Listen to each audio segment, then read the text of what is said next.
Chapter 3. The sad fate of the Judeans. If the Judeans were not exiled from their country, and if there was never a large-scale emigration of its agrarian population, what was the historical fate of most of the inhabitants?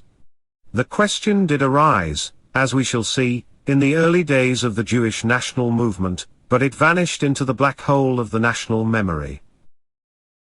We have seen in the course of the present discussion that Yitzhak Per and Benzion Dinur, the first two professional historians at the Hebrew University in Jerusalem, knew perfectly well that there was no forced expulsion after the destruction of the Second Temple. They moved the exile up to the 7th century CE, to the Muslim conquest.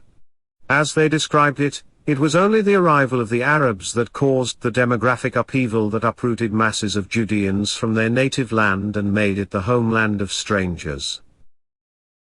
Taking into account the mass uprising led by Bar Kokhba, as well as the thriving Judean culture and agriculture in the time of Judah Hanasi and even after, we may readily agree with the two pioneering historians that the children of Israel were not exiled after the destruction of the temple. Most scholars also agree that between the fall of the kingdom in the year 70 CE and the Muslim conquest 6 centuries later, there seemed to be a Judean majority between the Jordan River and the Mediterranean. However, the chronological postponement of the forced exile to the 7th century CE is less convincing. According to Dinur, it was only because of the ceaseless penetration of the desert people into the country, their amalgamation with its alien, Syro-Aramean, elements, the capture of the agriculture by the new conquerors and their seizure of Jewish lands that the country changed hands. Did the Arabs really implement a policy of land colonization? Where did the hundreds of thousands of dispossessed Judean peasants go? Did they obtain or capture land in other countries? Did they establish Hebrew agricultural settlements in some other place, near or far? Or did the tillers of the soil change their occupation in the 7th century and become transformed into a peripatetic people of merchants and money changers wandering about the alien lands of exile? The Zionist historiographic discourse offers no rational answers to these questions. In 324 CE the province of Palestine became a Christian protectorate, and a large part of its population became Christian. Jerusalem, home of the first Christian community, founded by local Judeans in the 1st century CE, 107 and from which circumcised men were expelled after the Bar Kokhba revolt, gradually became a predominantly Christian city.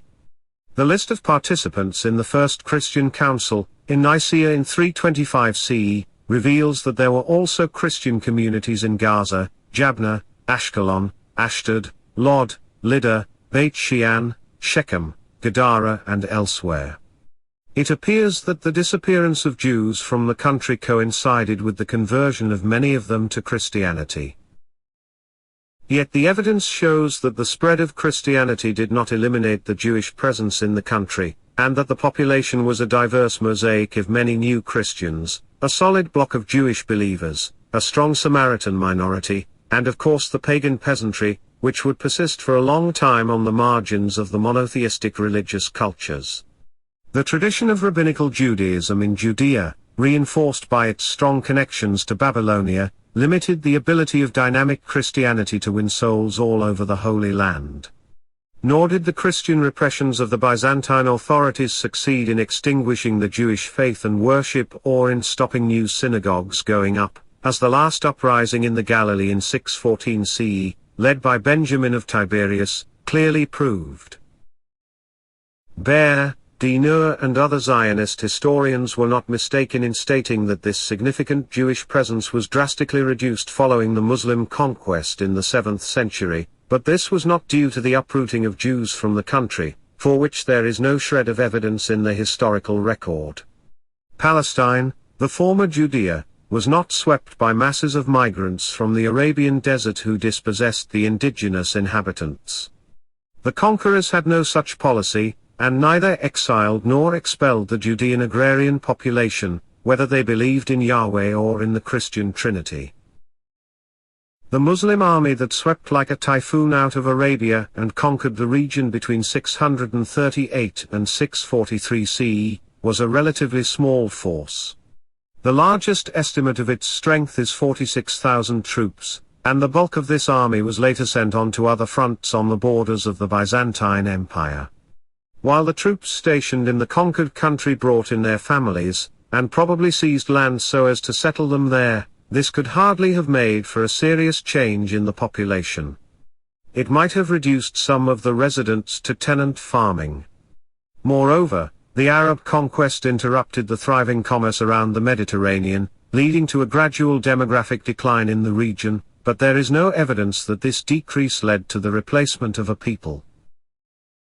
One of the secrets of the Muslim army's power was its relatively liberal attitude toward the religions of the defeated people, provided they were monotheists, of course. Muhammad's commandment to treat Jews and Christians as people of the book gave them legal protection. The Prophet stressed in a famous letter to the army commanders in southern Arabia, "Every person, whether a Jew or a Christian, who becomes a Muslim is one of the believers, with the same rights and duties. Anyone who clings to his Judaism or Christianity is not to be converted and must pay the poll tax incumbent upon every adult, male or female, free or bond."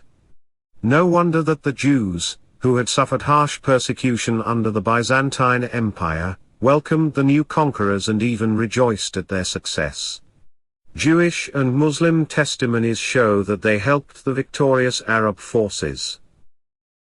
An irreparable split had occurred between Judaism and Christianity by the latter's division of the deity, which aggravated the rivalry between them. The gulf was widened by the myth of the murder of the Son of God, which intensified the mutual hatred. Triumphant Christianity's attempts to suppress Judaism made things worse. By contrast, although Muhammad fought against the Jewish tribes in the Arabian Peninsula, one of them was exiled to Jericho. The advent of Islam was viewed by many as a liberation from persecution and even as a possible future fulfillment of the messianic promise. Rumors about the rise of a new prophet in the desert spread and heartened many Jewish believers, especially as Muhammad presented himself as a successor of earlier prophets, not as a divinity. The 7th century Armenian bishop Sabaeus described the Arab conquest of Palestine as the descendants of Ishmael coming to the aid of the descendants of Isaac against the Byzantine Empire, in fulfillment of God's promise to their common ancestor Abraham. A contemporary Jew wrote in a letter, "God it was who inspired the Ishmaelite kingdom to aid us. When they spread forth and captured the land of the Hind from the hand of Edom, and reached Jerusalem, there were Israelites among them. They showed them the place of the temple, and have dwelled with them to this day. They made it a condition that they preserve the place of the temple from any abomination, and would pray at its gates, and none would gainsay them." This description of a joint conquest may have been an exaggeration, but other sources testify that some Judean fugitives who had escaped the oppressions of the Byzantine Empire returned with the victorious army. Under Islam, Jews were allowed to enter the holy city, which even awakened secret dreams of rebuilding the temple. The Ishmaelite kings treated them with kindness, allowing Israelites to come to the house and there build a prayer house and a study house. All the Israelite congregations near the house would go thither on holy days and festivals and pray therein. The new conquerors had an extraordinary system of taxation. Muslims did not have to pay any taxes, only the unbelievers did. Given the benefits of Islamization, it is not surprising that the new religion quickly attracted great numbers of converts. Exemption from taxation must have been seen as worth a change of deity, especially as he seemed so much like the former one. In fact, the caliph's taxation policy had to be modified later, as the mass conversion to Islam by the conquered populations threatened to drain their treasury. Did the similarity between the religions, Islam's relative tolerance toward the other monotheisms, and the religious system of taxation induce Jewish, Christian and Samaritan believers to convert to Islam? Historical logic would say yes, though there are insufficient sources to provide a definitive answer. The traditional Jewish elites were pained by the apostasy, and tended to ignore and suppress it.